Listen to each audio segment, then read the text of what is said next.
Bonjour à tous, je m'appelle François Bézénès, je suis le créateur de la Fabrique du Changement. Je suis ravi d'être avec vous pour partager une vision d'un sociologue, mais aussi praticien des entreprises en conseil et en transformation depuis une vingtaine d'années. Voilà, je vais vous faire part en fait de retours d'expérience terrain, de bonnes pratiques autour des enjeux, des nouveaux enjeux du monde du travail, les évolutions du monde du travail, comment innover sur le plan organisationnel, humain et quelles sont les bonnes pratiques qu'on a pu relever sur le terrain qu'on peut partager avec vous. Donc, je vais le faire à travers cette conférence qui s'appelle Passer le cap. Cap voulant dire créativité, agilité, plaisir. Plaisir, c'est celui que j'espère que vous prendrez à découvrir ces bonnes pratiques, mais surtout peut-être à partager demain avec vos collègues et à mettre en pratique en expérimentant. Voilà, donc j'aurais à peu près réussi mon pari si à l'issue de cette conférence, vous avez envie d'expérimenter au moins deux, trois leviers d'innovation parce que vous allez voir, en fait, il suffit de regarder ce qui se passe sur le terrain pour identifier plein de bonnes pratiques et les partager plutôt que de réinventer l'eau chaude chacun dans notre camp. Donc, le monde du travail est bien secoué depuis un moment déjà. Les événements récents ont encore amplifié ce sentiment-là. On est, pour beaucoup d'entre nous, en recherche de sens et puis surtout de bon sens dans nos organisations. C'est le cœur de mon propos. Je vais partager avec vous mon écran pour pour vous montrer les diapos que j'ai préparés qui vont rythmer mon propos et le sujet et qui vous permettra peut-être en revoyant cette conférence de vous remémorer les bonnes pratiques liées aux différentes diapos. Donc sans plus attendre, je vais partager, je vais vous demander votre indulgence pour les quelques secondes que cela va prendre. Voilà notre ambition, c'est vraiment de partager avec vous et de vous embarquer dans notre van, celui que vous voyez à l'écran désormais. Vous voyez, il y a quelques mots-clés autour de nos savoir-faire qui parlent aussi d'ailleurs de savoir-être, parce que le bien-être, j'aurais pu ajouter au mot bien-être, créativité, intelligence collective, agilité et nouvelle façon de travailler, celui d'intelligence relationnelle, parce que c'est aussi l'un des sujets que l'on va aborder.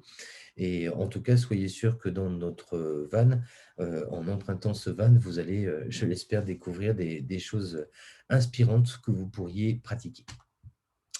Un des enjeux de la conférence et puis un des enjeux finalement aussi du monde du travail, c'est de renforcer l'engagement des salariés et de déployer de nouvelles écologies personnelles et collectives, se sentir mieux, se sentir bien, se sentir engagé par son travail, se sentir en estime aussi peut-être de son manager et de l'environnement dans lequel on bosse.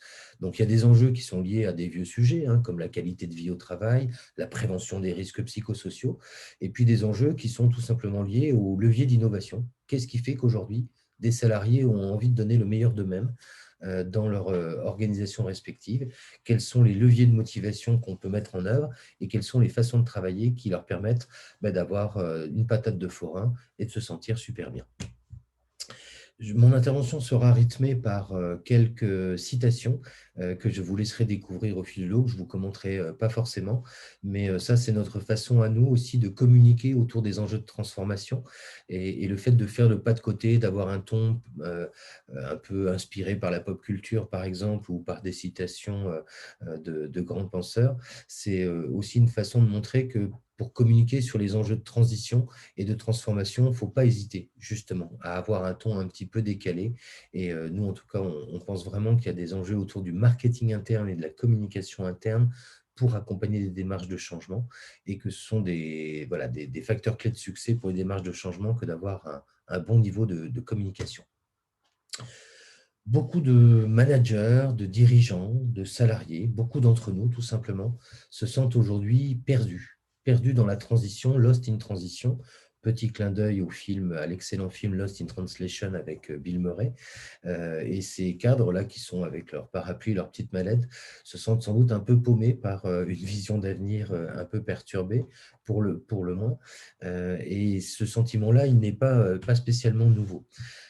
J'ai choisi pour illustrer ce propos cette couverture d'un vieil album de Supertramp qui s'appelle Crisis What Crisis, qui date de 1975. Donc, vous voyez, le sujet n'est pas vraiment nouveau et je trouve cette vision du parasol et de la chaise longue au milieu d'un décor un peu apocalyptique et post-industriel, je le trouve assez prophétique finalement des angoisses qui nous tenaillent tous aujourd'hui autour de la question écologique notamment et environnementale, mais aussi tout simplement peut-être de notre vision en tant qu'humain d'un système qui génère aujourd'hui voilà, beaucoup de flux, beaucoup d'angoisse, beaucoup de stocks, et qui interroge en fait sans doute notre être profond sur qu'est-ce qu'on veut vraiment, c'est quoi le sens du travail, vers quoi on va et vers quoi on a envie d'aller tous ensemble. Ces questions-là sont à la fois angoissantes, mais elles sont aussi passionnantes et on vit une période qui, à mon avis, s'apparente un peu à la Renaissance, c'est-à-dire une période où on est secoué dans nos certitudes, le système est sérieusement secoué lui aussi, et puis on a plein de transitions simultanées, sociales, sociétales, digitales, organisationnelles. On entend plein de gros mots comme ça et du jargon de consultants ou de penseurs du management qui voilà, qui sont pas forcément rassurants.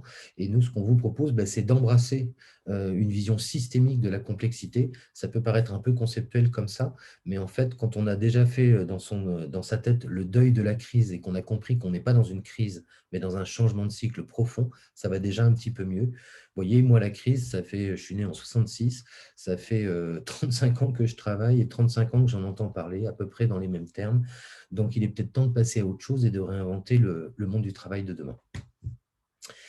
On a quelques chiffres clés et indicateurs intéressants qui sont éclairants quand même sur des pistes à suivre, notamment quand on constate par exemple que, et ces chiffres-là datent bien avant la période de pandémie que nous avons vécue, 94% des salariés en 2018 se disaient désengagés. C'est un des plus mauvais chiffres mondiaux, c'est un peu inquiétant. Ça veut dire quoi, des salariés désengagés? Ça veut dire des gens qui se sentent plus motivés par leur travail ou qui ont un peu perdu le sens. Alors, boulot alimentaire, ils continuent parce que il faut bien vivre. Et puis il y a bien sûr des enjeux au travail qui restent une chance pour beaucoup. Mais voilà, avec un sentiment mitigé sur la valeur et le sens qu'on travaille. D'autres indicateurs qui me semblent pertinents à vous partager, vous passez en moyenne 16 ans de votre vie professionnelle en réunion. Alors ça, c'est un chiffre de moyenne des cadres français. Le chiffre exact pour le secteur public est de 18 ans. Donc, vous voyez, 2 ans de plus encore quand on est dans le secteur public, passé en réunion, c'est clairement un des enjeux de progrès, un des leviers sur lesquels on peut agir facilement et rapidement, celui des réunions, des temps collectifs, comment booster les temps collectifs, comment les rendre plus fun, plus efficaces, plus fluides, pour accélérer le temps de décision. Et je pense que ce qu'on vit en ce moment nous montre bien qu'il y a besoin d'accélérer les temps de décision et de travailler différemment. Et un autre facteur de perte de temps, et d'ailleurs un facteur anxiogène aussi, c'est notre très mauvais usage de la messagerie électronique. Nous passons en moyenne 5 heures par jour à lire des mails, dont 20% seulement sont utiles. C'est absolument hallucinant. Je pense que ces chiffres-là moi, je ne lasse pas de me révolter contre ça et de préconiser de meilleurs usages de nos outils électroniques et numériques. Et je suis l'un des cofondateurs de la cantine numérique, donc je ne suis pas très exemplaire là-dessus. J'ai été moi-même dans le prosélytisme des usages numériques pendant longtemps. Je le suis encore parce que ce sont des outils formidables, mais quand même, notamment sur la messagerie électronique, et on peut et on doit s'en servir autrement et arrêter, par exemple, de lire tous les messages dont on n'est pas les destinataires principaux. Surtout que ces enjeux-là, c'est bien gentil, mais au-delà de la fatigue que ça génère, de la perte de productivité et de la perte de sens pour beaucoup de salariés, ça a un coût social et sociétal qui est énorme, 108 milliards d'euros. Je ne sais pas si vous vous rendez bien compte, 108 milliards d'euros aujourd'hui, 4,7% du PIB. C'est le coût de l'absentéisme en France, c'est monstrueux. Et tout ça, c'est des marges de manœuvre qu'on a en moins pour construire des crèches, des hôpitaux, pour innover dans bien des parties. Donc, bref, il y a un vrai effort collectif à imaginer pour sortir un peu de ces indicateurs qui sont un peu cafardeux. Le coût de la mauvaise organisation du travail en France, il est estimé à 13 340 euros par an et par salarié. Donc, vous voyez aussi les milliers d'emplois ou millions d'emplois que ça pourrait créer derrière si on travaillait pas plus, mais mieux. Il y a quand même quelques bonnes nouvelles à partager. Le tableau, heureusement, n'est pas noir. On a des leviers d'action. On a des leviers d'action et dans les leviers d'action, il y a aussi une dimension psychologique. C'est qu'aujourd'hui, beaucoup de salariés, 61% des salariés jugent le bien-être plus important que le salaire. Donc, on voit que le salaire n'est pas que n'est pas l'unique ressort de motivation, et heureusement. Et beaucoup de salariés aujourd'hui considèrent, 61% d'entre eux en tout cas, que le bien-être, la qualité de vie au travail, l'environnement dans lequel ils évoluent, c'est largement aussi important que le salaire. Un salarié heureux, par ailleurs, qui se dit heureux, hein, donc là on mesure des perceptions, hein, en sciences sociales il n'y a pas de vérité, il y a des perceptions et c'est ça qu'il s'agit de mesurer, mais elles ont autant de valeur que d'autres statistiques. Un salarié heureux, comme de par hasard, est plus productif, moins absent, moins malade, voilà, enfin là aussi c'est du bon sens, il n'y a pas de grande surprise là-dessus. Puis un autre petit indicateur sympa et positif, je vous en reparlerai tout à l'heure, la passion des cartes mentales et qu'on appelle aussi le mind mapping, un indicateur simple. Une étude de Ernst Young qui date de 2003 a prouvé sur un échantillon de plus de 2000 personnes qui ont été suivies qu'un cadre qui se servait des cartes mentales plutôt qu'Excel ou d'autres méthodes, gagnait en moyenne 6 heures par semaine dans son organisation personnelle. Donc, c'est pas rien. Voilà, donc c'est une des réponses à la fameuse phrase que vous entendez souvent, je suis débordé, ou le sentiment que nous pouvons avoir parfois d'être débordé sous les tâches. J'ai commencé à vous parler tout à l'heure de différentes transitions. Je vais commencer par la transition digitale parce que, notamment avec l'explosion du télétravail plus ou moins subi, plus ou moins voulu et plus ou moins bien pensé, mais aussi de tous les usages digitaux qui drivent aujourd'hui nos façons de travailler. On a parlé notamment de l'usage de la messagerie électronique. Il y a un sacré enjeu de transition digitale. Il y a des enjeux aussi d'ailleurs d'accès et de partage de savoir et de connaissances, et la crise que nous traversons actuellement a révélé aussi les dangers de l'électronisme et de laisser des salariés de côté, y compris dans leur capacité à se servir tout simplement physiquement parfois de certaines applications ou de l'ordinateur, avec complexés qu'ils sont parfois par rapport à ça. Donc, il y a un gros travail d'accompagnement à faire pour laisser personne de côté, parce que les usages de cette révolution industrielle, car c'en est une, sans doute la troisième révolution industrielle dans notre histoire, c'est aussi des leviers formidables de collaboration, de coopération, de nouvelles façons d'apprendre. Donc, c'est l'accès au savoir, à la connaissance, le e-learning, le blended learning. Derrière les grands mots, c'est finalement l'idée que le web est un média et que ce média est potentiellement source de savoir, source de partage. Il peut favoriser, quand il est bien pensé, l'entreprise collaborative. Il peut contribuer au décloisonnement, à des nouvelles transversalités. Encore faut-il faire les bons choix d'outils, valoriser les usages et ne pas rester à une vision juste technique ou technocratique des possibilités du média web et du digital au-delà. La petite photo en haut à droite que vous apercevez sur mon PowerPoint, c'est la photo d'un des premiers ordinateurs, le premier en tout cas que moi j'ai eu, c'était même avant les Amstrad et les Atari, peut-être que ça vous dit quelque chose, c'était un Auric et c'était il y a 35 ans. Donc je voulais aussi vous rappeler que pour ceux qui parlent encore de nouvelles technologies de l'information et de la communication, il est temps de passer à autre chose parce que les technologies ne sont pas nouvelles. Internet a 25 ans, l'informatique bientôt plus de 60 ans, et les premiers ordinateurs personnels, finalement, vous voyez, ma génération, j'ai 55 ans aujourd'hui, s'en servent déjà depuis bientôt 40 ans. Donc voilà, c'est pas nouveau, encore faut-il s'approprier tout ça. Donc, sacrés enjeux autour de la transition digitale. Ma conviction, derrière la critique des enjeux du digital quand on ne s'en sert pas bien, c'est de booster les usages vertueux. Et il y a beaucoup de choses positives, bien sûr, à condition d'être particulièrement vigilant sur, par exemple, l'intranet. L'intranet est une chose d'ailleurs beaucoup trop sérieuse pour être confiée à des informaticiens. Vous ne demandez pas à votre garagiste de s'occuper de votre destination de vacances, vous lui demandez que votre voiture fonctionne pour y aller. J'aurais tendance à dire que pour l'intranet, c'est pareil, même si je pense que c'est très intéressant aussi d'associer les DSI, bien sûr, à l'élaboration de cette vision d'usage, mais la DRH, la DIRCOM, les dirigeants eux-mêmes doivent s'impliquer dans un projet d'intranet et en tout cas en donner les éléments de cahier des charges pour booster les usages collaboratifs, parce que le véritable enjeu, c'est ça. Et un intranet collaboratif bien pensé, c'est un sacré enjeu de management et de partage de l'information dans les organisations. Vous pouvez aussi aujourd'hui créer et devenir média. et imaginez d'enrichir votre com interne avec, par exemple, des podcasts, des chaînes vidéo, des modules de e-learning. Vous pouvez aussi booster et imaginer, si vous êtes une collectivité locale ou une administration ou un service de l'État, des nouveaux services aux citoyens. On est en pleine administration électronique et ce n'est pas un sujet nouveau, hein. André Santini, sénateur maire pardon, d'Issy-les-Moulineaux, en parlait déjà il y a 25 ans quand il a commencé à déployer des nouveaux services en ligne pour l'administration. Donc, il y a des sacrés enjeux et l'un des enjeux, c'est aussi d'accompagner et de former vos agents, vos collaborateurs, vos collègues pour lutter contre l'électronisme parce qu'il faut embarquer tout le monde et il faut que tout le monde demain soit capable de s'en servir pour monter en compétences.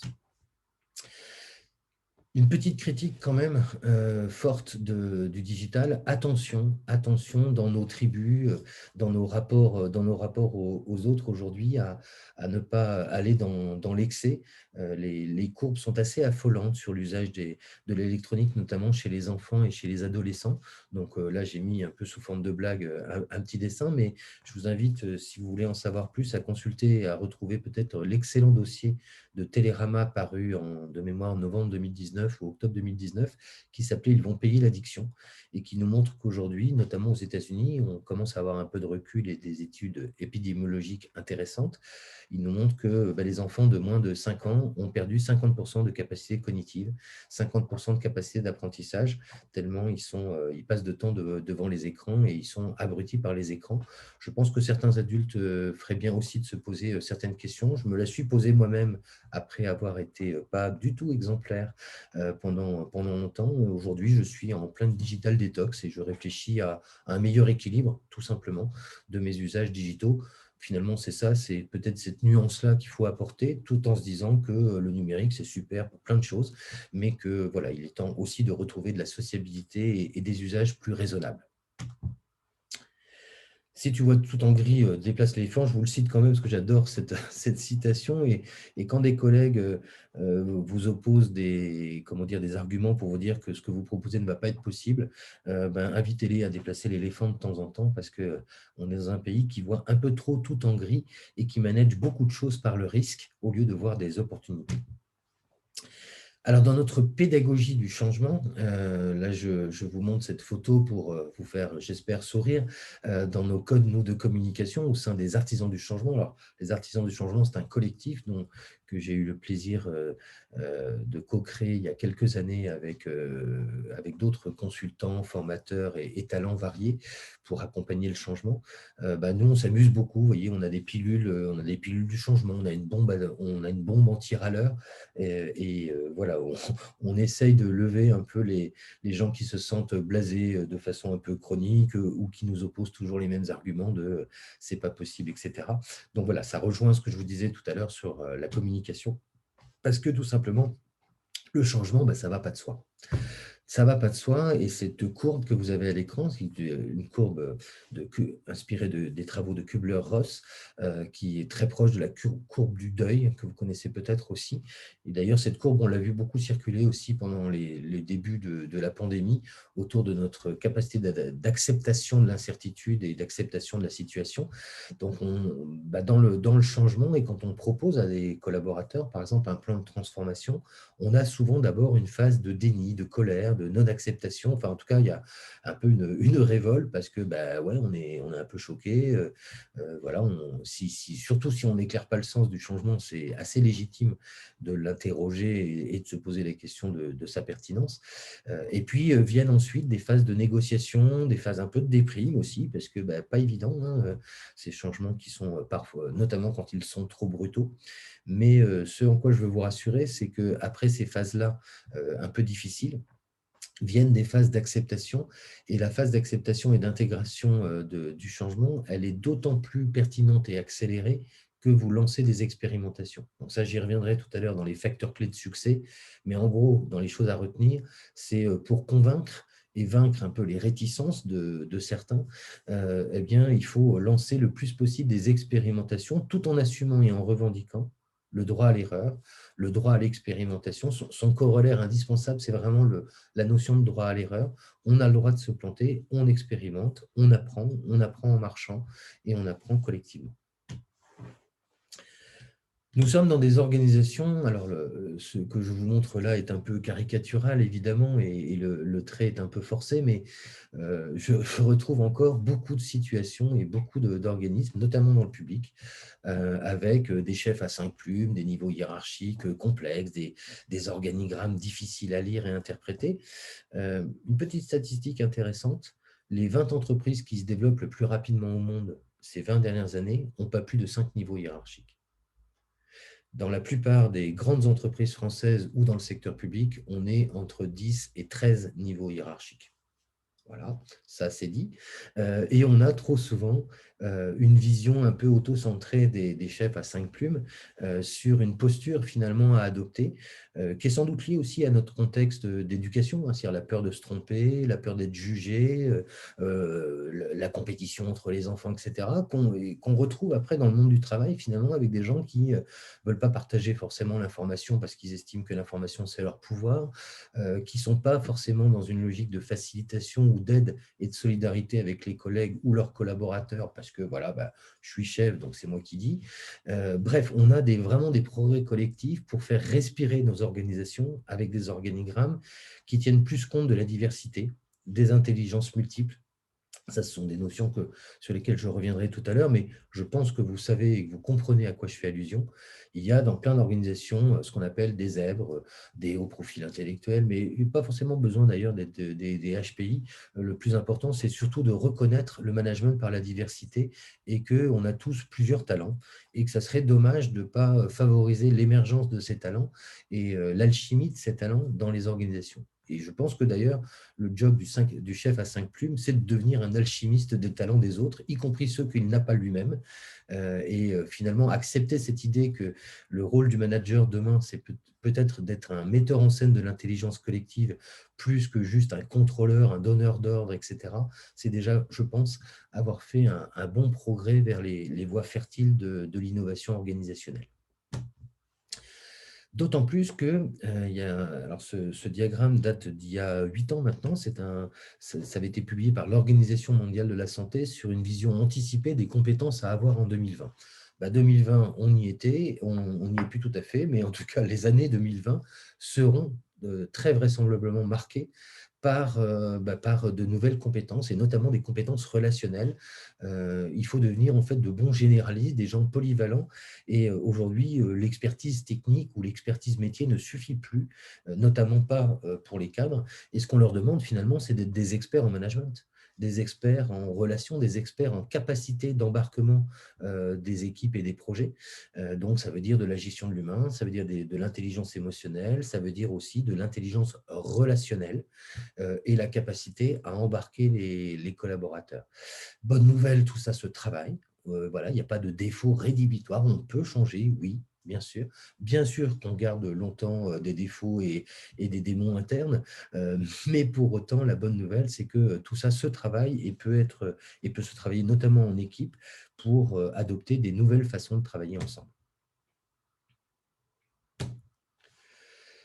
Je vais maintenant passer vraiment sur une vision que j'espère la plus concrète possible en vous donnant des pistes, des retours d'expérience, parce que là, je vous ai parlé un peu voilà, de ce qu'on constate et d'un certain nombre de faits, de statistiques sur l'observation du monde du travail, notamment nourris par des sociologues, des anthropologues et d'autres experts des sciences sociales.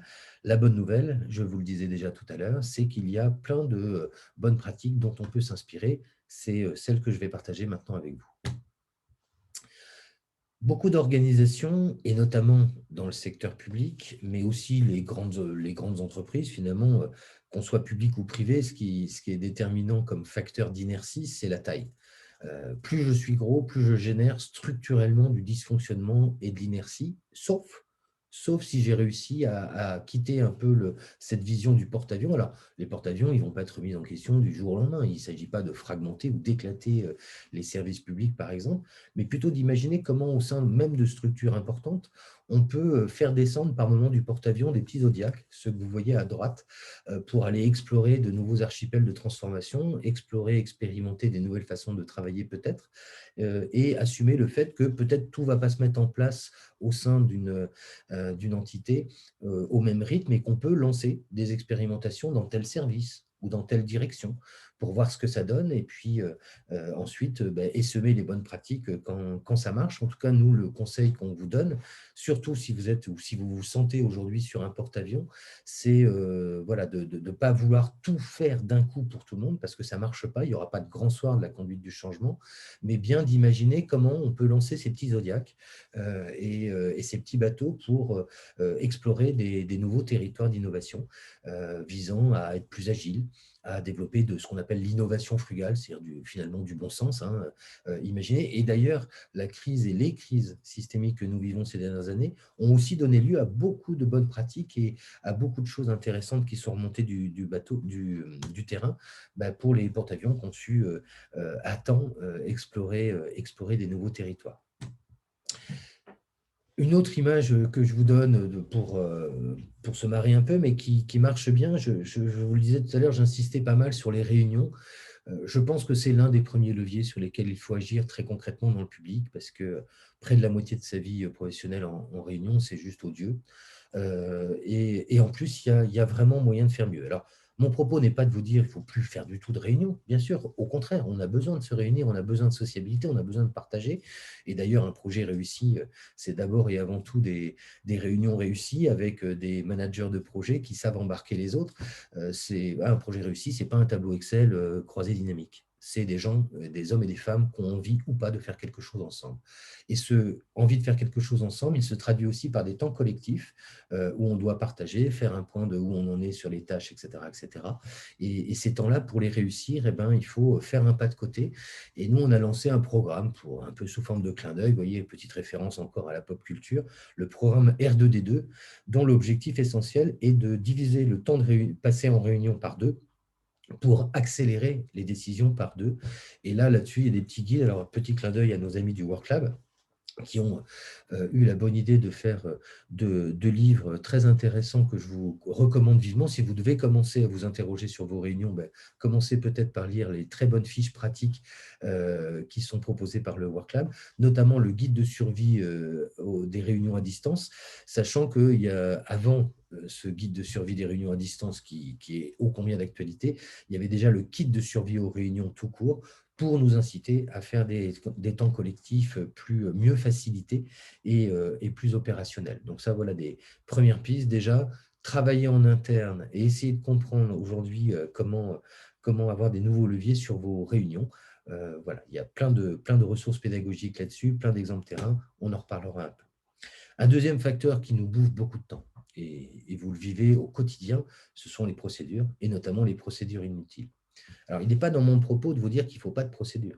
Bien sûr qu'il en faut. Il y a besoin de process pour structurer parfois l'activité, pour sécuriser, par exemple, en matière juridique ou en matière d'appel d'offres, de marché public, etc., un certain nombre de choses. Pour autant, on est allé beaucoup trop loin et on en crève. La plupart des grandes organisations françaises aujourd'hui croulent sous les process et notamment des process inutiles. Alors, nous, on s'amuse comme des petits fous, on fait des tests parfois, on fait du piratage interne de certaines procédures. On remplace, par exemple, des tableaux Excel qui servent de reporting, qui sont envoyés au chef à 2 plumes avec copie au chef à 3 plumes, etc. On truque les cellules, on met merde à celui qui lit dans certaines cellules pour voir ce qui se passe. Je vous le donne en mille, il ne se passe pas grand-chose. Parce que en fait, beaucoup de reporting ne sont pas lus, ne sont plus lus, parce qu'on crève tous sous la... On a tellement d'inputs d'informations, de flux d'informations qui nous arrivent dans tous les sens, qu'on n'a pas le temps de les lire, ou en tout cas pas le temps de les traiter. Et il y a une espèce d'illusion collective à vouloir traiter des sommes de data, de données. On en est incapable, on arrive à une limite humaine du traitement de l'information. C'est ce que vous ressentez d'ailleurs quand vous essayez d'écumer votre boîte aux lettres et votre messagerie électronique et que vous essayez de tout traiter ou de tout classer. Vous êtes crevé à la fin et vous n'y arrivez pas. Et c'est tout simplement plus possible en fait. Donc, il faut réinterroger la pertinence des procédures et des process, en faire des plus clairs, et puis travailler aussi sur leur design. C'est ce que j'appelle le design de l'information, pour vraiment dans un esprit de facilitation au sens propre du terme. Comment je facilite la vie de mes collaborateurs? Peut-être en leur demandant des reportings très simples, très légers, avec des nouveaux moyens comme les cartes mentales par exemple, pour faire des synthèses. Nous sommes dans un monde beaucoup trop complexe pour considérer que l'intelligence aujourd'hui, c'est encore de faire des longs mails, des longs blabla, des longs reportings, etc. L'intelligence dans les années 2020 et je pense pour la suite, ça sera de plus en plus la capacité de synthèse. Et ça, on est un peu handicapés, nous, Français, là-dessus, parce qu'on aime beaucoup rédiger, on aime bien parler, on a un peu d'emphase parfois, etc. Et ça se traduit même dans nos écrits. Donc, ouais, faites plus simple, c'est vraiment le cœur du message et le cœur, le sens de ce diapo, à la fois sur vos procédures, mais aussi sur vos reportings. On a de la chance, on a plein de leviers pour améliorer tout ça et travailler différemment. Le premier qui me semble évident, je vous en ai déjà parlé, c'est les cartes mentales, le mind mapping.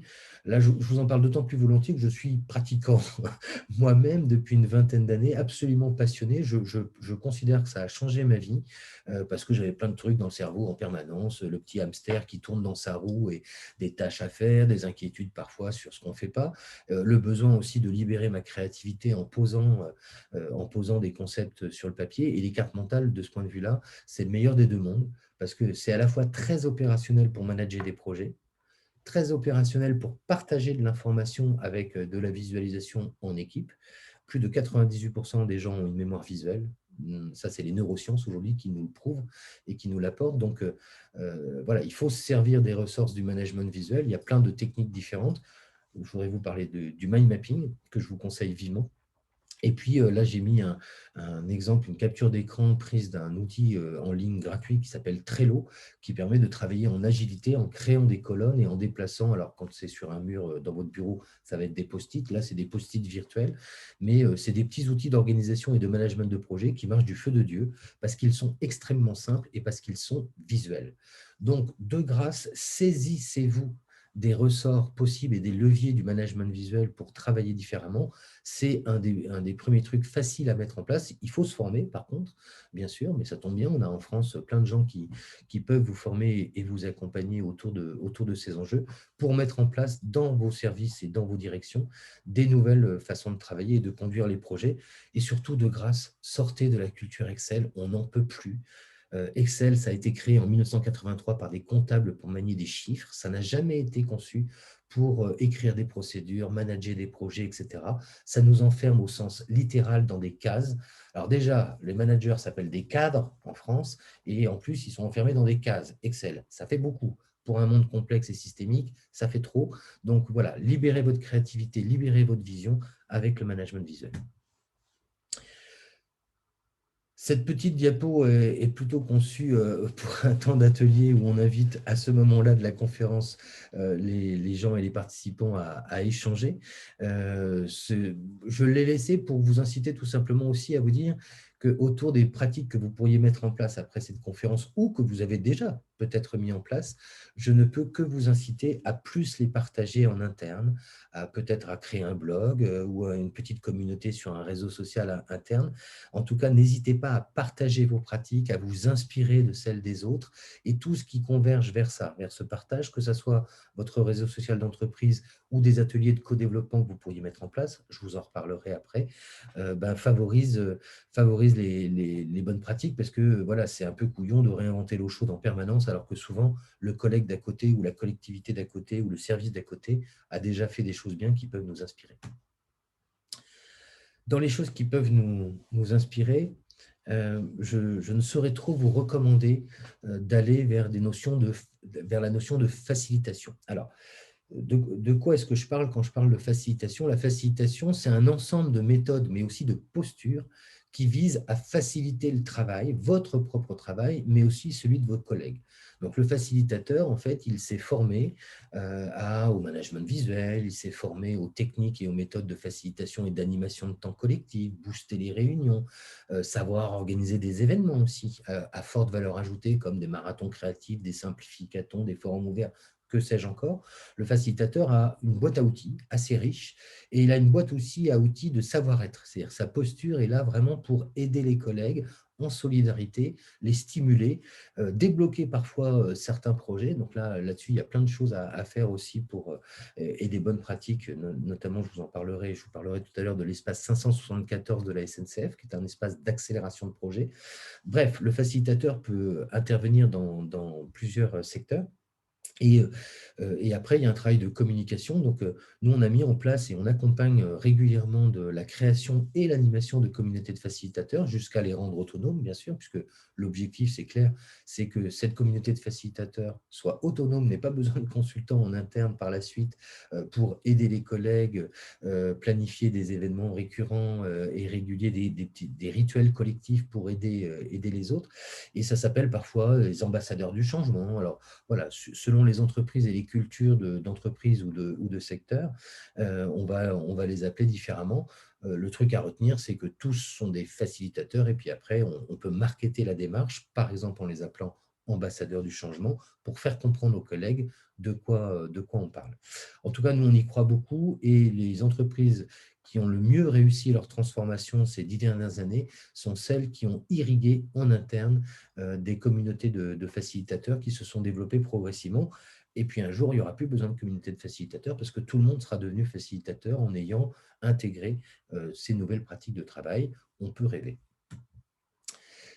Quelques exemples de communautés de facilitateurs. Alors là, on est plutôt dans le secteur privé, mais j'aurais pu aussi vous citer, je vais le faire après, des communautés au conseil départemental d'Ille-et-Vilaine, au conseil départemental du Nord, à Nantes Métropole. Voilà, il y a beaucoup de collectivités locales notamment. J'ai pour l'instant pas d'exemple dans les services de l'État, mais je suis sûr qu'il y a des communautés de facilitateurs qui émergent un peu partout.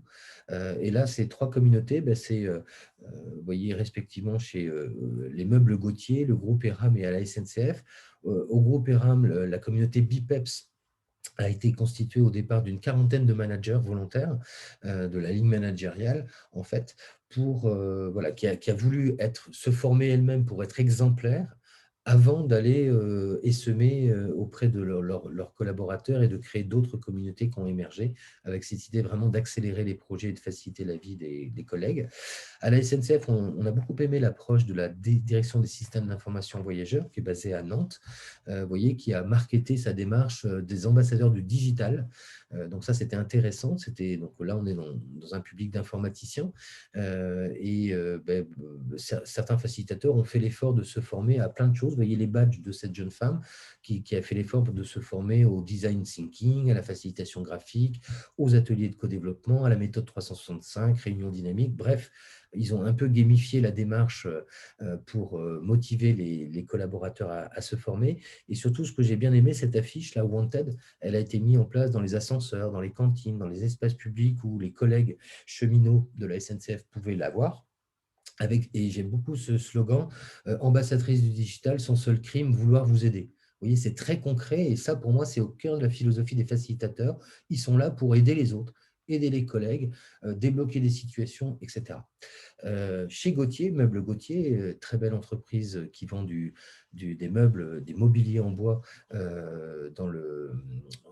en Vendée, pardon, a mis en place une communauté de facilitateurs très mixte, qui mixait alors là des managers, des chefs d'atelier, des ouvriers. Enfin, il y a eu vraiment une collaboration intéressante, très mixte de facilitateurs qui sont montés en compétences en même temps pour là aussi essaimer des bonnes pratiques, favoriser le travail d'équipe, favoriser les coopérations transversales. Vous voyez, donc là, on a des entreprises de taille très différentes, une très grande entreprise, une ETI, une PME, et dans tous les cas, ça marche.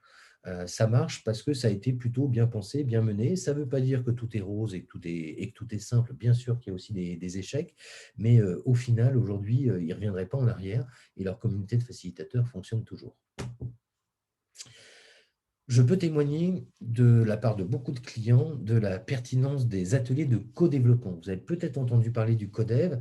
Moi, j'avais un peu des doutes au départ parce que je me méfie un peu des modes, etc. Je commençais à en entendre parler. Je me suis dit, tiens, encore un truc de plus, un outil nouveau.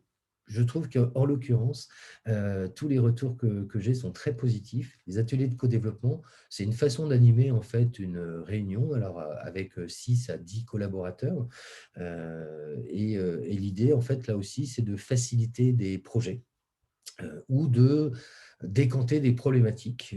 Voilà. Je ne vais pas vous donner tout le détail du fonctionnement des ateliers de co-développement, mais en tout cas, je vous invite vraiment, vraiment à vous y intéresser, peut-être tester. Alors, il y a même des ateliers de co-développement en ligne possibles sur Zoom.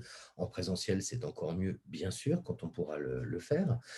Mais voilà, il y a des communautés de facilitateurs aussi qui échangent via du codev tous les mois pour partager leurs pratiques. Et comme son nom l'indique, pour co-développer leur vision et leurs pratiques. En tout cas, vous pouvez vous y intéresser et trouver facilement des exemples. Et là aussi, c'est un bon levier de nouvelles façons de travailler.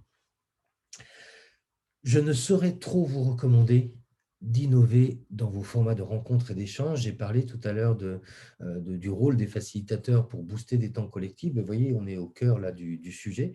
Les petits badges que vous voyez sur votre écran sont autant de noms, de formats d'événements possibles qui peuvent être animés par des facilitateurs ou auxquels les facilitateurs peuvent ou doivent contribuer. Nous-mêmes, nous sommes intervenants évidemment sur l'animation de ce type de format qui marche parce que en fait, c'est un peu nouveau et je crois qu'aujourd'hui, on est tous d'accord. On vient de passer la période des vœux, il y a des occasions dans l'année avec des discours parfois très corporate. Voilà, ça ne marche plus, quoi. Les chefs à 5 plumes qui font des interventions très descendantes avec 120 slides stratégiques, avec des courbes, des trucs et des machins, ça n'emporte pas l'adhésion. Ce n'est pas une bonne façon d'engager les salariés et de les intéresser. Voilà. On peut avoir le même fond de discours, et je ne dis pas que les chefs à 5 plus ne peuvent plus s'exprimer, au contraire, mais avec un ton différent, avec plus d'authenticité, plus de sincérité, moins de blabla institutionnel et corporate. Vous voyez, je pense à quoi je fais allusion. Et c'est marrant que, en fait, ça fait 30 ans moi, que j'entends ça et que j'entends beaucoup d'agents publics. J'ai été moi-même fonctionnaire pendant 10 ans. En tout cas, j'ai travaillé dans la fonction publique. Et voilà, ben, en assistant à certaines cérémonies, vœux ou machin, on était tous à se dire, mais qu'est-ce que c'est, enfin, on s'ennuie, quoi. Il y a moyen aujourd'hui, et ça c'est la bonne nouvelle, de faire autrement. Donc, tester, au pire, ça marche. Vous vous souvenez. Donc, les forums ouverts, notamment, sont des leviers d'intelligence collective formidables et les différents badges que vous avez là, Café de la connaissance, Pitch Academy, etc., World Café, Forum ouvert, sont tout simplement des méthodes d'intelligence collective qui permettent d'animer des temps collectifs de façon différente. Là aussi, on peut se former et s'acculturer à cette façon de faire. Et l'enjeu, il est quand même fort, hein, c'est d'avoir des séminaires auxquels les salariés ressortent plus engagés, motivés, en ayant compris la vision et le sens, et puis surtout, même pour les top managers, s'enrichir du terrain. C'est-à-dire que vraiment, la communication, ça va dans les deux sens. Et le pari de l'intelligence collective, c'est aussi un pari très égoïste que doit prendre le manager de se dire, je ne sais pas tout, je n'ai pas réponse à tout. Le monde est extraordinairement complexe. Donc, avoir la modestie de posture de dire, je ne sais pas tout, par contre, je vais co-construire des réponses avec mes collaborateurs. Voilà, toujours le même proverbe. Seul, on va plus vite, mais ensemble, on va plus loin.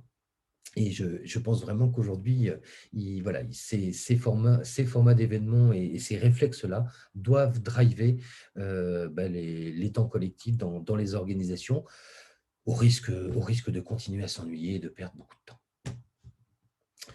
Il y a plein de bonnes pratiques dans le public. Là, j'en ai fait une petite sélection, mais en plus, depuis un an, avec ce qui se passe, on a plein de remontées de terrain qui vont à contresens des mauvaises nouvelles qu'on nous envoie en permanence. Il y a des choses qui marchent bien. Je citerai par exemple les initiatives de Bordeaux et du département de la Gironde, notamment, qui fait un excellent travail depuis un bon moment, qui a organisé un simplificaton. Simplificaton qui a été fait aussi à Lille Métropole il y a peu, avec un peu de notre aide pour la méthode. Le simplificaton, comme son nom l'indique, c'est l'idée assez simple d'essayer de faire un marathon pour simplifier les procédures ou travailler différemment, interroger en tout cas l'organisation interne, la façon de faire pour essayer de se simplifier la vie. Ça semble là aussi du bon sens.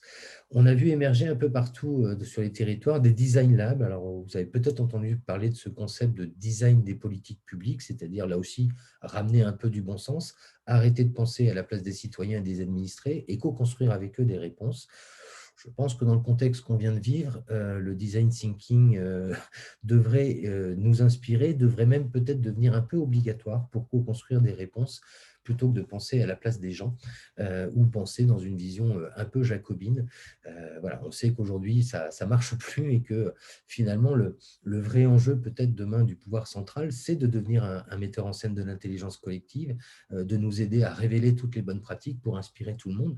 Donc, il y a encore une vertu, bien sûr, à avoir de la coordination, à avoir de la centralisation d'informations, à condition de la remettre en perspective et de lui donner de la valeur en la redistribuant et en co-construisant avec les territoires des réponses.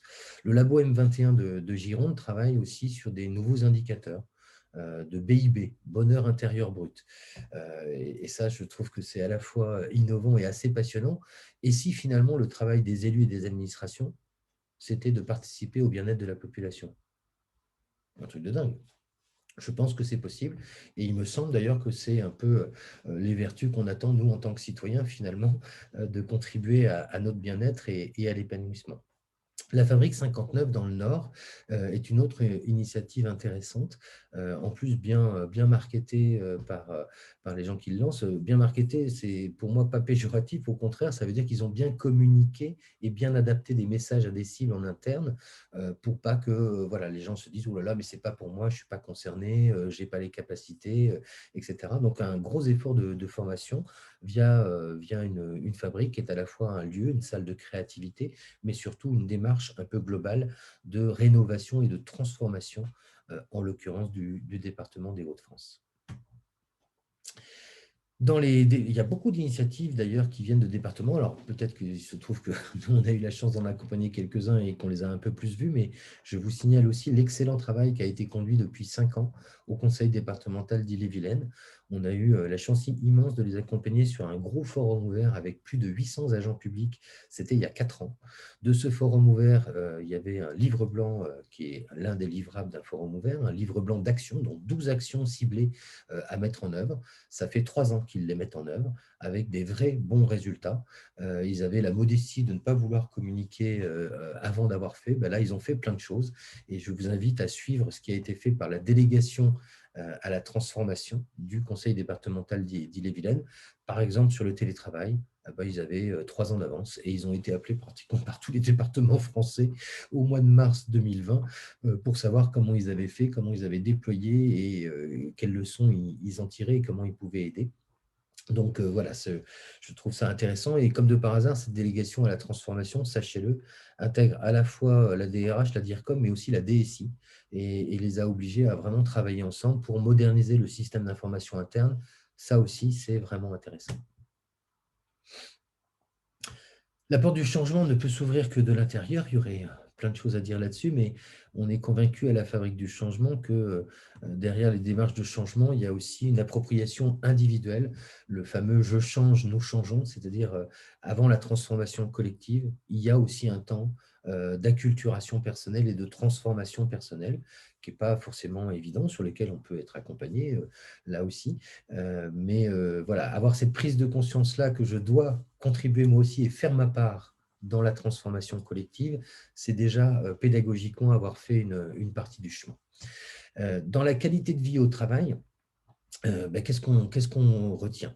Évidemment, l'image que je vous montre en haut à droite de ma diapo, là, est un décor un peu idéal. C'est d'ailleurs un endroit qui existe, hein, bien sûr, en l'occurrence les forums cafés, pas les forums cafés, les World Café, non, pas les World Café, je ne sais plus comment ils s'appellent.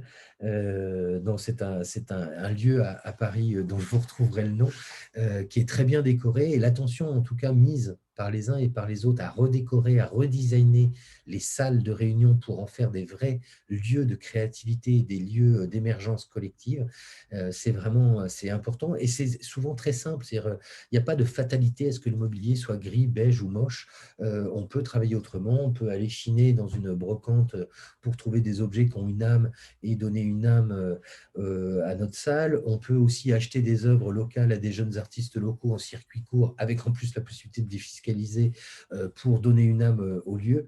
Bref, la qualité de vie au travail, c'est aussi la décoration, l'environnement et la façon dont on décore les salles. Ça y est, j'ai retrouvé, grâce à Thomas qui est à côté de moi, et qui m'a dit que le lieu qui est en photo s'appelle l'Open Mind Café. Si vous tapez Open Mind Café sur Google Images, vous trouverez des lieux, mais il existe plein d'autres tiers-lieux et salles de créativité inspirantes. Et là, ça, c'est un premier travail aussi que vous pouvez faire dans vos propres bureaux et dans vos propres locaux, c'est de vous poser la question de, tiens, est-ce qu'on ne pourrait pas redesigner et rééquiper un petit peu l'une de nos salles pour expérimenter des nouvelles façons d'animer les réunions dans cette salle. Mais la qualité de vie au travail, c'est pas que de la déco, évidemment, c'est aussi et d'abord la qualité des relations dans le quotidien. C'est comment je vis ma relation avec mon chef à trois plumes et avec mes collègues, comment est-ce qu'on se parle. Donc là, il y a aussi des choses sur lesquelles on pourrait se former un peu plus jeune, me semble-t-il, autour de la communication non violente, autour des symboles, des cycles de reconnaissance, qu'on appelle la pensée positive ou la psychologie positive. Hein. C'est des choses très simples, hein. C'est dire merci, c'est arrêter de ne mettre l'accent que sur ce qui ne va pas et reconnaître aussi ce qui va bien. Ça n'empêche pas les coups de gueule, ça n'empêche pas les coups de blues, les arbitrages, etc. Ça ne remet pas en cause la question de l'autorité. Parce que je vous parle de ça parce que j'entends beaucoup de chefs à trois plumes parfois qui ont peur de perdre de l'autorité en adoptant un nouveau style de management. C'est exactement l'inverse. Plus vous serez dans la reconnaissance, plus vous donnerez confiance là où vous êtes dans la défiance et le contrôle, plus vous aurez d'autorité naturelle. Parce que en fait, vos collaborateurs se sentiront mieux dans leur pompe et s'autoriseront à plus de créativité, donc tout le monde sera gagnant. Ça, c'est une des grosses différences culturelles quand même qu'il y a entre les entreprises françaises et anglo-saxonnes, certaines en tout cas. J'ai eu le bonheur, moi, de travailler pendant quelques mois dans une grande entreprise anglo-saxonne, l'une des GAFA, Microsoft pour ne pas le citer. J'ai eu l'impression, je sortais de l'assistance publique hôpitaux de Paris. Croyez-moi, en un an, j'ai eu l'impression de plus apprendre que les 10 ans qui avaient précédé, notamment sur les méthodes de travail et cette relation managériale basée sur la confiance et la montée en compétences permanente de chacun. Donc, la qualité de vie au travail, c'est aussi les comportements, c'est notre environnement, c'est aussi moins de réunions et de mails, c'est savoir dire non aux réunions pour se mettre moins de pression, c'est regagner du temps sur sa vie pour trouver un meilleur équilibre entre vie pro et vie personnelle. Ça semble un peu idéalisé comme ça. Ou peut-être un peu abstrait, mais c'est des choses très concrètes et très simples qu'on peut mettre en œuvre et sur lesquelles il y a plein de témoignages. Donc, et ça marche, et ça marche. Les entreprises qui font ça fidélisent les talents, les attirent. Je vois aujourd'hui, et c'est un vrai souci, et je pense un vrai axe de progrès pour le secteur public, je vois de plus en plus des gens démissionner. Et ça, on le voyait moins avant, et notamment des jeunes talents, parce qu'ils s'ennuient, parce qu'ils n'ont pas assez d'autonomie, parce qu'ils ont un chef à trois plumes qui passe son temps à les contrôler et ils vivent ça pas très bien. C'est pas forcément, les nouvelles générations ne sont pas forcément les plus faciles à manager du monde, mais pour autant, il y a des leviers possibles, donc il n'y a pas de fatalité, et surtout, il faut travailler sous ces angles-là, notamment comportement, intelligence relationnelle quotidienne, et puis lâcher du lest sur la flexibilité et l'organisation du temps de travail, le télétravail, le management à distance. On a beaucoup à apprendre. On a un peu subi tout ça dans bien des cas avec ce qui s'est passé, mais le télétravail, nous, ça fait 20 ans qu'on en parle et qu'on l'encourage. Quand il n'est pas subi, mais voulu et bien pensé, eh ben, ça marche. Et puis, c'est du bon sens hein, de faire des pauses, avoir des temps de concentration un peu plus tranquilles chez soi. Il y a sans doute des choses pour beaucoup de salariés à penser aussi hein, sur le niveau d'équipement de certains, de ce qu'ils vivent chez eux. Et le télétravail, il n'y a pas non plus de fatalité. Si quelqu'un n'a pas la place chez lui, par exemple, pas d'espace ou serait gêné par tout simplement sa vie quotidienne, il peut aussi aller télétravailler dans des tiers-lieux, dans des espaces de créativité divers et variés. On va passer à la diapo suivante. Alors, cette diapo, elle est un peu interpellante et vous pouvez la trouver hors sujet, mais en fait, c'est une photo, vous reconnaissez sûrement Robert De Niro et puis Marie Hathaway. C'est un film qui m'avait marqué, que j'ai vu il y a quelques années, que j'ai trouvé sympa, qui s'appelait Le Nouveau Stagiaire, une start-up dirigée par cette jeune femme brillante, avec donc une start-up qui réussit très, très, très vite et qui prend conscience qu'à un moment donné, le jeunisme interne et les profils internes de l'organisation ne sont peut-être pas tout à fait suffisantes à apporter une certaine sérénité et puis à éviter certaines erreurs. Ils décident de lancer un programme d'intégration de stagiaires seniors et de capitaliser sur les apports, en l'occurrence de Robert De Niro. Et je trouve la démarche très intéressante. Je pense qu'il y a un vrai effort dans nos structures, qu'on soit dans le privé ou dans le public, ne change rien, pour mieux capitaliser le, les apports possibles des seniors et en tout cas travailler l'intergénérationnel, notamment en mettant en place des dispositifs de mentorat, en structurant un peu les démarches de transmission, ce qu'on appelle la capitalisation des savoirs et des connaissances, mettre en place aussi, pourquoi pas, parfois, des médiations, des équipes dans lesquelles, je sais pas, ou des équipes projets dans lesquelles il y a un truc qui bug un peu, une étape qui a été mal franchie, remettre un peu de médiation dans tout ça, parce que, oui, il faut verbaliser, il faut mettre des mots MOTS sur les mots MAUX, et ça soigne, c'est la découverte formidable de la psychologie, de la psychiatrie. Et voilà, ce petit clin d'œil, c'était aussi pour dire, je n'ai pas 54 ans, j'ai 24 ans avec 30 ans d'expérience, parce qu'on sous-estime souvent les apports possibles des seniors qui, au-delà de l'expérience, ont encore très souvent une belle énergie. La confiance et le droit à l'erreur, j'en ai déjà parlé à travers d'autres choses que j'ai citées avec vous, mais j'y reviens parce que c'est vraiment fondamental. Euh, faire confiance a priori plutôt que faire défiance a priori. Et là-dessus, on a vraiment, vraiment des progrès à faire dans notre beau pays. Je pense que la succession d'échecs de timing dans la prise en compte des crises que nous venons de vivre, on est le meilleur exemple, même s'il y a plein de contre-exemples positifs. Et encore une fois, mon propos n'est pas de dire qu'on fait tout mal, bien au contraire.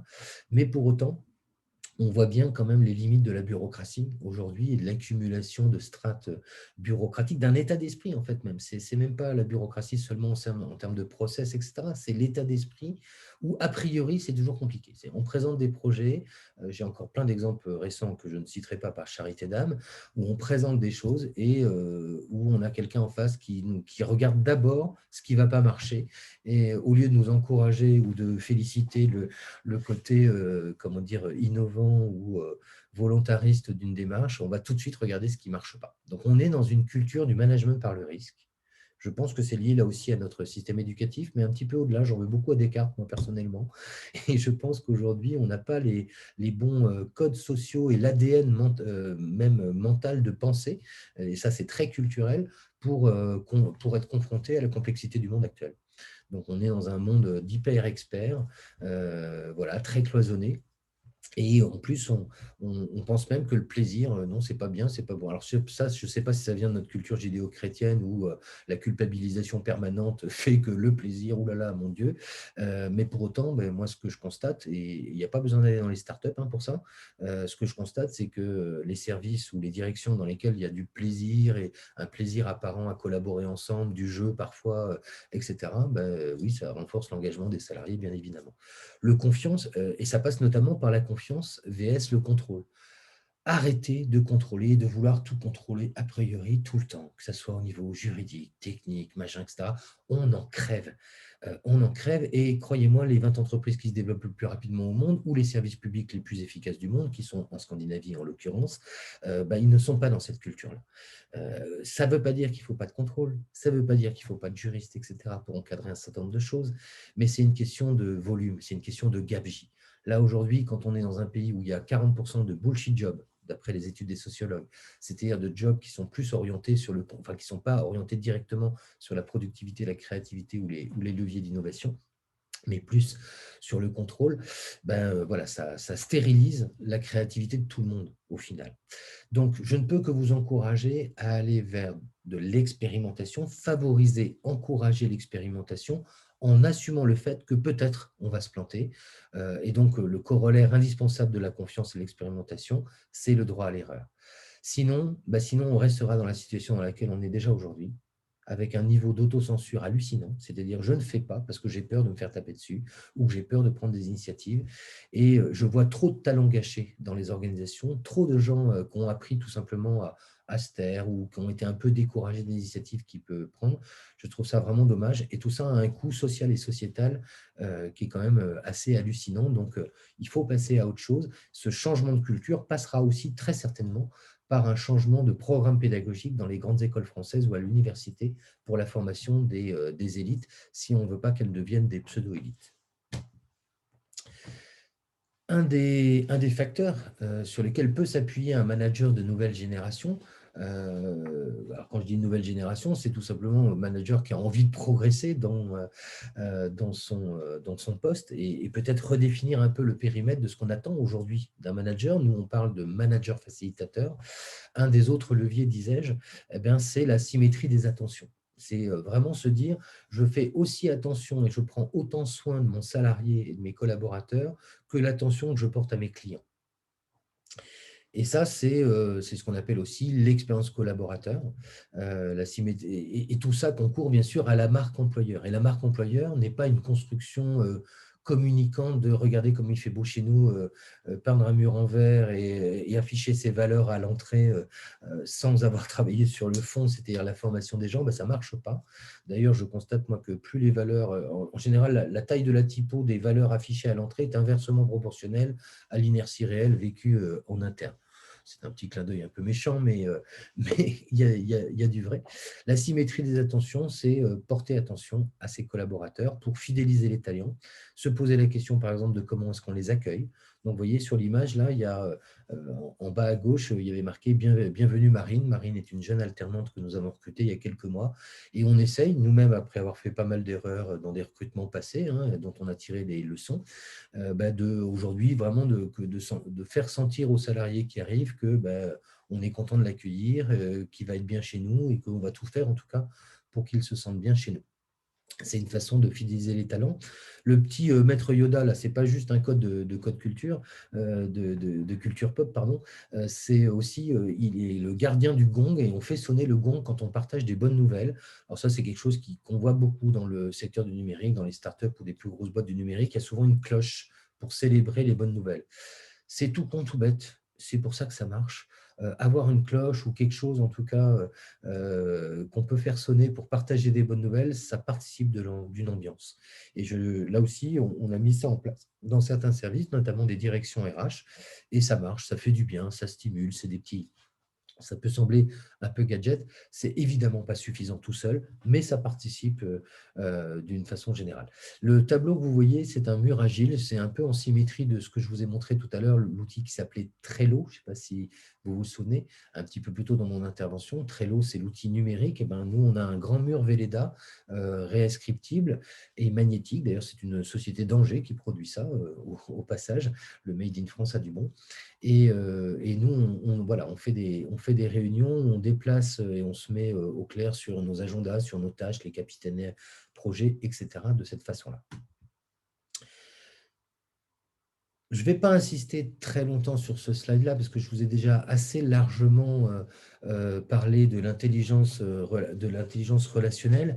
Mais voilà, en tout cas, avoir aujourd'hui en tête que travailler sur un changement de paradigme pour les façons de travailler, les managers, etc., c'est aussi et surtout peut-être travailler sur les compétences humaines et relationnelles, ce qu'on appelle les soft skills, c'est vraiment important. C'est aussi travailler sur ce qu'on appelle le management appréciatif. Alors, c'est des concepts là, sur lesquels je n'ai pas le temps de m'étendre, parce que sinon, je ferai une conférence d'une journée entière, mais que peut-être, j'espère, vont attirer votre curiosité pour essayer d'aller trouver des exemples et des définitions. Management appréciatif, pensée positive, communication non violente, CNV, ça veut dire communication non violente.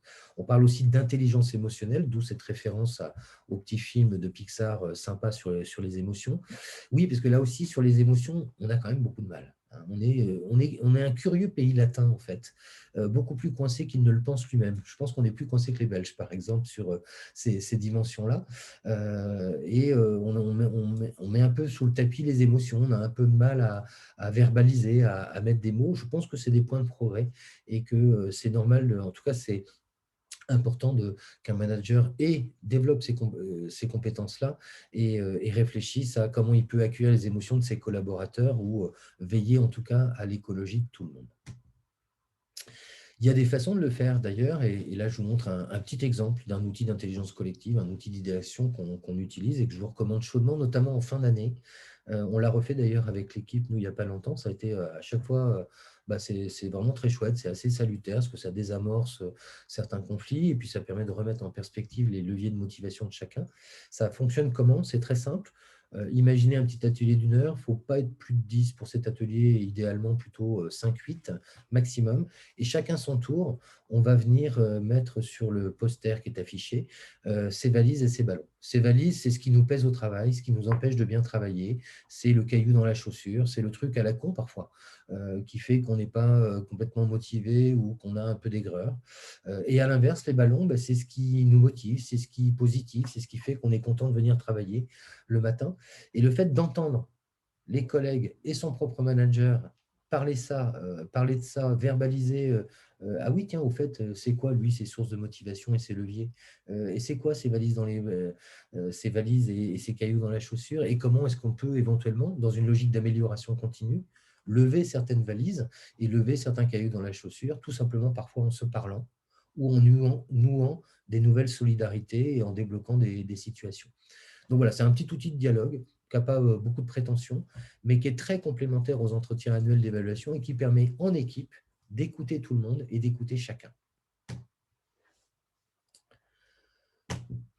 Alors c'est bien gentil tout ça, mais par quoi on peut commencer et finalement derrière le «je change, nous changeons», qu'est-ce qu'on peut faire?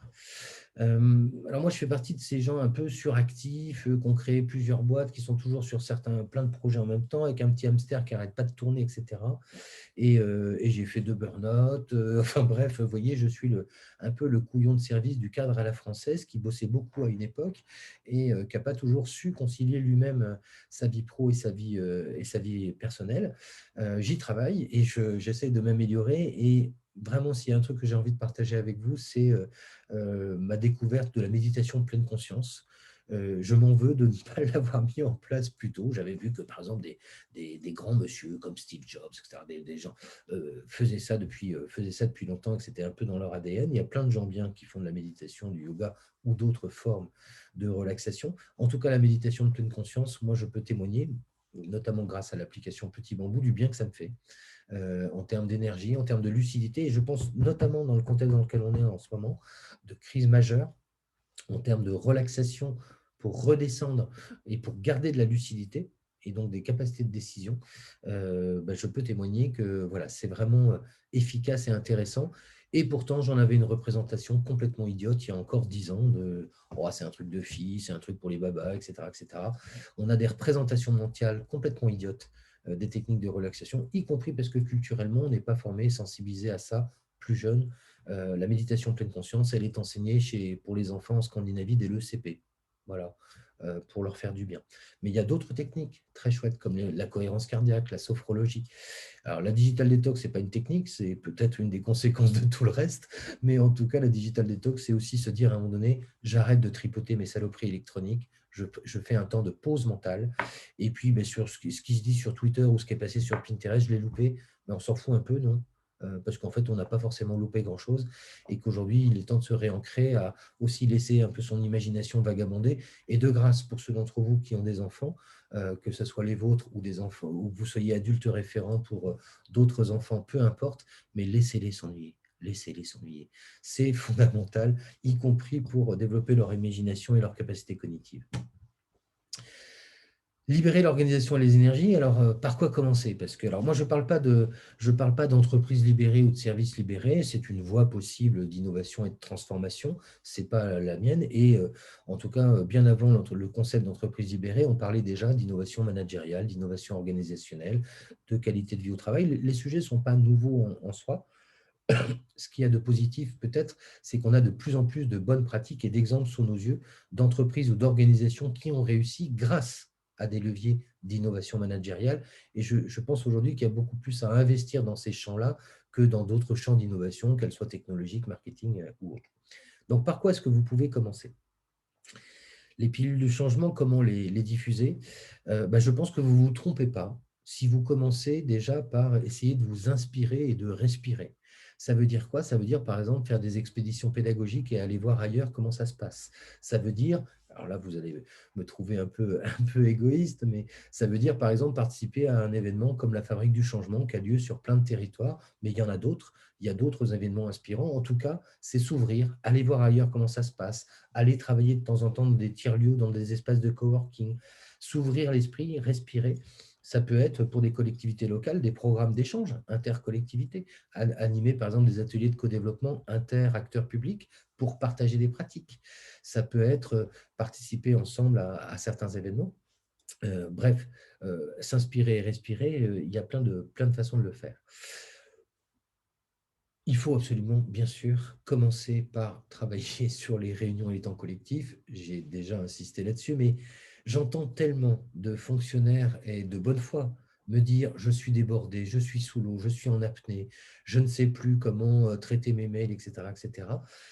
Et c'est assez magique. J'ai plus facilement rendez-vous avec un président directeur général au Canada d'une grande entreprise avec un catégorie B de n'importe quelle collectivité locale française. C'est quand même assez hallucinant. Et il y a quand même, quand on creuse derrière, beaucoup aussi d'histoires d'organisation pas qu'individuelle, d'organisation collective, parce qu'il y a beaucoup de gens qui se sentent en apnée et qui n'y peuvent rien. Ils sont objectivement sursollicités par la messagerie électronique, les réunions, etc. Sauf qu'à un moment donné, on peut s'interroger et mettre en commun, et je vous invite à le faire avec votre chef à trois plumes et avec vos collaborateurs et collègues, tout simplement, remettre des mots là-dessus pour se dire, bon, les réunions, aujourd'hui, ben, pas de réunion de plus d'une heure et demie, par exemple. Pas de réunion qui démarre après 17h30. Il y a plein de règles et de rituels qui peuvent se mettre en place et puis mieux les préparer, les animer, les booster. Voilà. Et là, vous allez vous rendre compte que vous pouvez regagner très facilement déjà une journée de votre vie par semaine. C'est pas rien. Donc, derrière le « je suis débordé », c'est vraiment l'alibi de l'inertie qui conduit aujourd'hui beaucoup trop de structures, notamment publiques, mais pas seulement, c'est plus un effet de structure, je vous le disais tout à l'heure, beaucoup de structures à se dédouaner de l'innovation ou de nouvelles façons de faire. Donc, vraiment, il faut travailler là-dessus pour regagner du temps. Et il s'agit pas seulement de faire du moins réunion, mais du mieux réunion pour faire des temps collectifs efficaces, avec des décisions. Voilà. Et puis aussi, un truc tout simple pour les réunions, c'est d'apprendre à dire non. C'est-à-dire, est-ce que c'est vraiment utile de participer à telle ou telle réunion alors que j'ai déjà 3 collègues de mon service ou de ma direction qui y sont. Bref, bossez là-dessus. Les communautés de facilitateurs, je vous en ai parlé, c'est un sacré levier de transformation quand c'est bien mené. Ça permet de mobiliser tout de suite des compétences internes qui vont s'acculturer à ces nouvelles façons de faire et qui vont pouvoir essaimer, donc on aura une crédibilité interne. Donc là, les facilitateurs, ils sont recrutés aussi sur des critères un peu de pédagogie, de capacité de transmission. Il faut qu'ils aient envie de transmettre en tout cas, parce que sinon, ça marche moins bien. Les compétences relationnelles, j'ai largement insisté là-dessus. Ça, c'est des leviers qui ne vont pas de soi. Alors, pour certains cadres ou top managers, on va recommander sur ces dimensions-là à la fois des formations, mais peut-être aussi un peu de coaching individuel parfois. Il peut y avoir aussi des coachings d'équipe. Ça, c'est très intéressant, notamment pour travailler sur l'alignement, par exemple, d'un CODIR, d'un comité de direction ou d'un COMEX, de travailler à une acculturation commune et simultanée, de façon à ce que tout le monde converge dans le même sens. Et puis, je vous en ai parlé également, le management visuel, la culture de l'agilité. L'agilité étant, encore une fois, à la fois des méthodes possible et très opérationnel, mais aussi un état d'esprit. L'état d'esprit de ne pas dire non a priori, mais de se poser la question de comment on pourrait faire, etc., etc. Pour tout ça, il faut se former.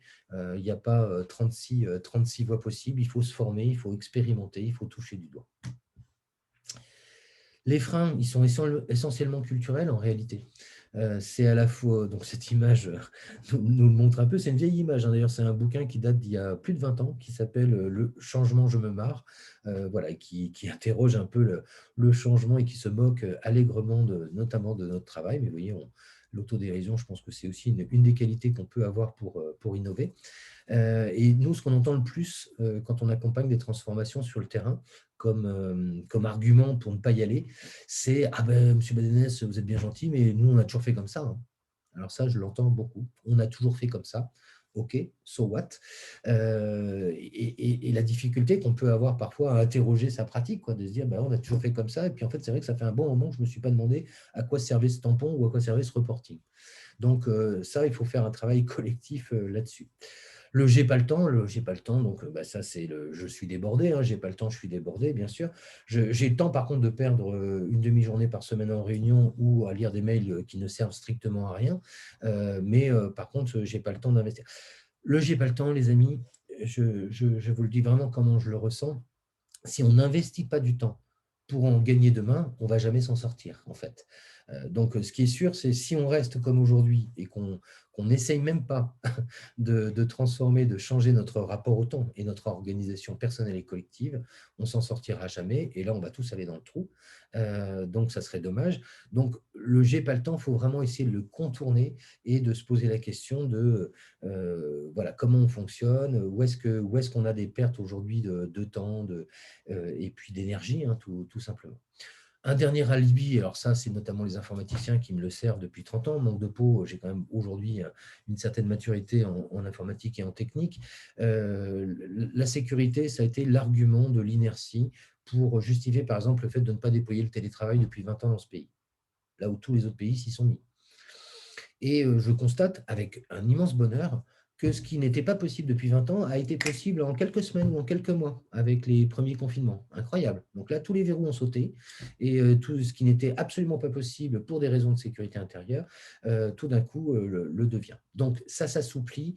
En tout cas, il y a un travail de maturité et là, j'invite notamment les DRH à monter en compétence sur leur technicité de ce que c'est qu'un intranet, de ce qu'on peut faire techniquement, de ce que font les autres. Voilà, pour arrêter de se faire enfumer par comment dire, des arguments internes qui, au nom de la sécurité, justifieraient l'inertie. Pourquoi j'ai vu des choses là-dessus, des choses qui étaient possibles, par exemple, au ministère des Armées, qui n'étaient pas possibles au ministère de la Culture pour des raisons de sécurité, enfin, des choses un peu hallucinantes. On a tous vécu ça et on a tous des anecdotes autour de ça. Donc, sans trop en faire, en tout cas, ne vous laissez plus faire par ces seuls arguments. Et il est important que, comme je vous le disais, les systèmes d'information soient pilotés aujourd'hui en copilotage, en associant les informaticiens, mais aussi les autres fonctions support. Au pire, ça marche. Ça, c'est quelque chose que vous pouvez donner et servir à vos collègues régulièrement ou en interne, vous-même, un peu méthode Coué, quand vous avez vous-même peur de faire quelque chose ou de vous lancer dans une expérimentation ou dans une proposition à faire. Parce que, je vous le disais tout à l'heure, nous avons beaucoup d'autocensure. On a du mal à dépasser nos propres peurs, en fait. Mais ça, c'est encore une fois très culturel. C'est parce qu'on nous a désappris et on nous a appris à, voilà, à être prudent. On est voilà, dans l'excès de prudence, on est dans le management par le risque à tous les niveaux. C'est effrayant. Et je vois plein de gens, parfois brillants, tétanisés par la peur, dans un rapport parfois totalement infantilisant, parce que c'est quand même assez infantilisant quand on est un manager de 45 balais, de ne pas être capable de faire une proposition, d'avoir peur de la faire, parce qu'on se dit, oh là là, mais je vais me faire taper dessus, ou ça ne va pas être apprécié. Donc ça, c'est terrible, et c'est ce changement de culture-là aussi qu'il faut travailler. Et pour ça, pour dépasser cette notion de risque, rien ne vaut l'expérimentation. Je vous en ai déjà parlé, je n'y reviens pas. Confiance vs contrôle, droit à l'erreur. Je me demande même s'il n'y a pas un doublon de dépôt, mais ce n'est pas grave, parce que ça me permet de reboucler en fin d'intervention là-dessus. C'est vraiment, je crois, ça, un des cœurs et un des noyaux du problème. Donc, travaillons là-dessus pour dépasser nos peurs. Et puis, je vous le disais tout à l'heure, notamment en participant à des événements extérieurs, de grâce, prenez des inspirations, prenez des vitamines mentales. Alors là, je m'en excuse, c'était notre petit visuel de 2019 sur le plein de vitamines mentales autour des notions de bien-être, d'agilité, des nouvelles façons de travailler. Voilà, inspirez-vous, faites-vous du bien, écoutez des podcasts, écoutez des conférences inspirantes, allez prendre voilà, alors, ça, vous pouvez le ritualiser, par exemple, dans votre agenda. Moi, j'ai pas mal de gens qu'on a accompagnés qui, désormais, tous les vendredis matins, s'accordent 2 heures pour s'immerger, s'inspirer, découvrir, écouter des conférences TED, écouter des conférences de la fabrique, et il y en a plein d'autres, tout simplement parce que ça nourrit. Ça permet de faire le pas de côté là où on est un peu tous les jours, le nez dans le guidon, et on a du mal à reprendre une position méta pour voir une vision d'ensemble. D'ailleurs, dans les vitamines mentales qu'on vous recommande, il y a toute une sélection de bouquins. Là, je ne vais pas tous vous les commander. Je voudrais insister. Alors, je vous ai déjà parlé du guide de survie aux réunions à distance. Là, c'est un petit clin d'œil, mais vraiment là-dessus, foncez tête baissée, vous ne perdrez pas votre temps. L'excellent bouquin aussi, illustré par un ami, Olivier Dutel, sur cultiver une équipe, que je trouve très bien fait, qui est un bel exemple d'ailleurs au passage aussi de l'enrichissement qu'apporte la facilitation graphique pour illustrer un propos. Là aussi, il y a trop de bouquins de management encore aujourd'hui. Qui a envie aujourd'hui de lire 400 pages sans un seul visuel, seule image? Vous n'avez pas le temps, je n'ai pas le temps non plus. Donc voilà, ceux qui font l'effort d'illustrer de façon à propos des concepts nous font gagner beaucoup de temps, je trouve. Et il y a beaucoup de fiches pratiques intéressantes autour de cette notion voilà, de cultiver une équipe. Je la trouve très jolie. Le petit traité d'écologie personnelle aussi est salutaire. Ce sont des solutions très concrètes de lâcher prise que vous pourrez découvrir. Ça m'a reboosté dans mon envie d'ailleurs de pratiquer la méditation pleine conscience. Donc merci à son auteur Anthony Priou qui fait partie de notre collectif. Et puis en vision méta, malgré son titre, un bouquin français de Frédéric Laloux, Reinventing Organization, qui est passionnant et qui permet voilà, de voir aujourd'hui où sont les bonnes pratiques dans le monde et qu'est-ce qu'on peut faire pour réinventer nos organisations. Et la confiance, bordel, je vous ai abondamment parlé de la notion de confiance. Enfin voilà, tout là-dedans, tout est à lire, tout est à prendre. Objectif zéro, c'est le con voilà, qui nous met en veille sur les dangers des pervers narcissiques manipulateurs qui sévissent dans certaines organisations. Bref, si vous lisez tout ça, vous aurez déjà un bon fond de culture et si vous deviez commencer, commencez peut-être par les réunions et cultiver une équipe parce que c'est peut-être là-dessus que vous aurez des leviers immédiats possibles. Les inspirations, ce sont aussi des conférences ou des choses à écouter et à voir. Là, on vous en recommande 3.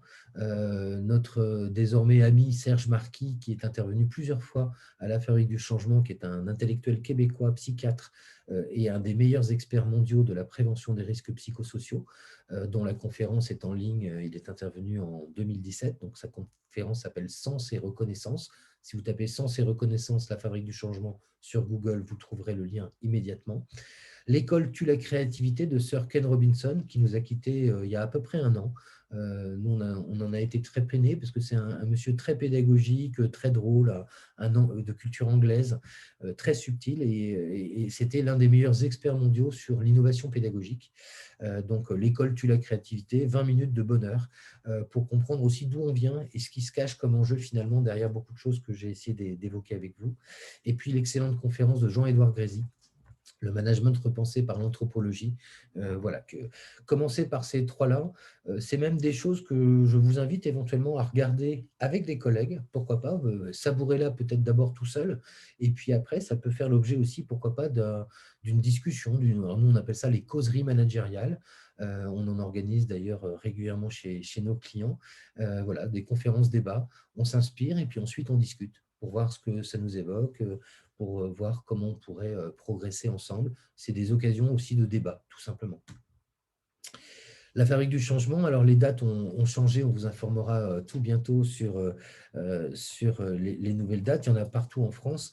Voilà, c'est l'un des événements, je vous le disais, qui nous permet de voguer vers l'archipel de la transformation. Donc là, c'est un peu de publicité personnelle, mais voilà, il n'y a pas non plus tant d'événements que ça dans notre pays autour de l'innovation managériale. Il y a des événements sur les DRH, sur les RH, pardon, sur d'autres champs, mais assez peu de choses dans une vision transverse. C'est ce qu'on a essayé de faire et on serait ravis de vous y accueillir parce que chaque année, c'est aussi une occasion formidable de partage et de révéler des bonnes pratiques. Pour nous suivre, pour garder le contact avec nous, le meilleur moyen, c'est de vous abonner à notre newsletter ou de participer aux échanges et aux débats sur LinkedIn, qui est d'ailleurs une communauté que je vous recommande tout particulièrement. Le LinkedIn, c'est un des réseaux sociaux professionnels sur lesquels aujourd'hui, il y a le plus d'échanges de pratiques intéressantes. Il y a de plus en plus d'acteurs publics. Il n'y en avait pas tellement pendant les 10 premières années. Il y en a de plus en plus et heureusement. Et la plupart de ceux que je vous ai cités tout à l'heure comme bonnes pratiques, notamment la Fabrique 59, les gens de Bordeaux avec le Labo M21, etc., sont contributeurs réguliers sur LinkedIn et je vous recommande de vous abonner à leur compte pour mettre en place ce que je vous ai recommandé, c'est-à-dire le partage et la veille de bonnes pratiques. Voilà, je termine là-dessus. Je vous remercie.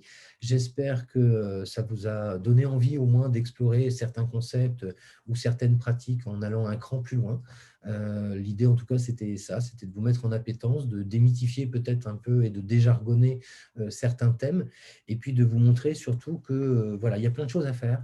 que la période est angoissante, mais aussi très stimulante, parce qu'on a plein de choses à réinventer dont on peut se saisir et on n'est pas à poil parce qu'il y a plein de bonnes pratiques autour de nous.